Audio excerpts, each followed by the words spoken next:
Hello everyone, अगर आपको UPPCS की पूरी स्ट्रैटेजी चाहिए तो आप इस वीडियो में लास्ट तक बने रहें। इसमें मैं फेस वाइज सारा बताने वाली हूँ कि आपको कब क्या पढ़ना है। तो सबसे पहले ये जान लेते हैं कि हमारा एग्ज़ाम कब है।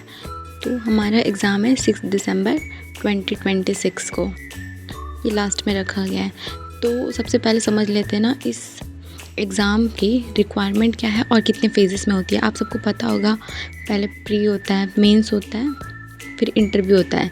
प्री में जो बच्चे सिलेक्ट होते हैं वो मेंस लिखते हैं, उसके बाद इंटरव्यू होता है और इसमें जो क्लियर करते हैं उनका फाइनल सिलेक्शन होता है।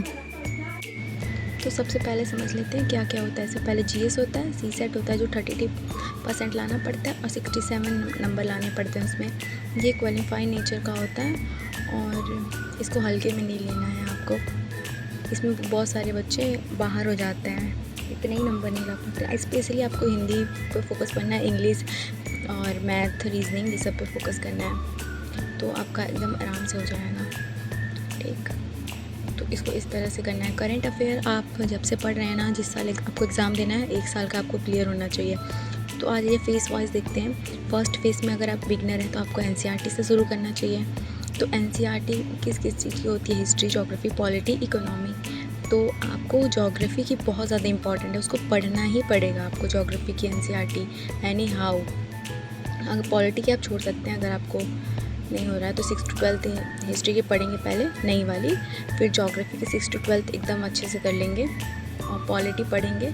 ज़रूरी नहीं है कि पूरा 6 to 12 पढ़ें, आप 11th की भी पढ़ सकते हैं। और इकोनॉमिक्स है 9 to 12 पढ़ सकते हैं। माइक्रो वाली नहीं पढ़नी है, जो 12th में आती है ना, एक मैक्रो वाली आप पढ़ सकते हैं। उसमें काफ़ी अच्छे से कॉन्सेप्ट दिया है, पर आपको माइक्रो वाली नहीं पढ़नी है। तो चलिए आ जाते हैं हम सेकंड फेज़ में।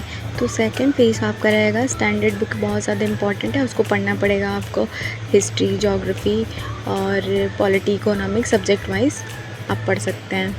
ठीक, तो सबसे पहले हिस्ट्री में जो 3 आती है, ओल्ड स्टैंडर्ड बुक है और एक स्पेक्ट्रम जो प्रीलिम्स के लिए बहुत ज़्यादा इंपॉर्टेंट होती है, इसको पढ़ना ज़रूरी है आपके लिए। तो पढ़ सकते हैं आप। ये ओल्ड एनसीईआरटी जो बोल रहे हैं, रमेश सिंह की आती है, एक सतीश चंद्र की आती है और एक बिपिन चंद्र वाली आती है, इसको आप पढ़ सकते हैं। और ये मेंस में बिपिन चंद्र वाली काफ़ी ज़्यादा हेल्पफुल होगी और जो स्पेक्ट्रम है वो प्रीलिम्स के लिए इम्पॉर्टेंट होती है। देन आ जाते हैं हम लक्ष्मीकांत में। लक्ष्मीकांत को आपको सबको पता ही है कि लक्ष्मीकांत कितनी ज़्यादा इम्पॉर्टेंट बुक है, तो इसको सभी लोग पढ़ते हैं, यूपीएससी वाले, यूपीपीसीएस वाले, इसको पढ़ना ही है, पढ़ना है। फिर संगर आईएएस की आती है एनवायरनमेंट के लिए, इसमें एक दृष्टि आई की भी बुक आती है, घटना चक्र की, तो यूपीपीसीएस वालों के लिए तो आप इसे कर सकते हैं। और जब इकोनॉमिक्स वाला पार्ट आएगा तो उसमें जिस ईयर का आप पढ़ते हैं तो उसके लिए बजट और सर्वे उसी साल का, जिस साल का, जैसे आप 2026 में अटैम्प्ट दे रहे हैं तो जो यूपी का बजट आया था और सर्वे आपको पढ़ना ही पड़ेगा। तो चलिए अब आ जाते हैं फेज़ 3 पे। घटना चक्र आपको लगाना ही है सब्जेक्ट वाइज, इसको मत भूलिएगा, मोस्ट इम्पॉर्टेंट है। फेज़ वाइज आ जाते हैं। तो फेज़ 3 में आपको क्या करना है? रिवीजन, पीवाईक्यू पे फोकस करना है और मेंस का भी तब तक देखते रहना है, एनालिसिस करते रहना है। और आप कोई भी मार्केट से बुक ले सकते हैं, जैसे कि मैंने ये अरिहंत वाली ली है तो आप भी ले सकते हैं। और फेज़ 4 जो है आपका, उसमें आपको कुछ नया नहीं पढ़ना है। Believe in your self, all the best for your exam. कुछ नया नहीं पढ़ना है, बस रिवीजन करनी है। और एग्ज़ाम हॉल में आपको कोई क्वेश्चन नहीं आएगा तो समझ लीजिएगा वो किसी को नहीं आ रहा है। Thank you so much.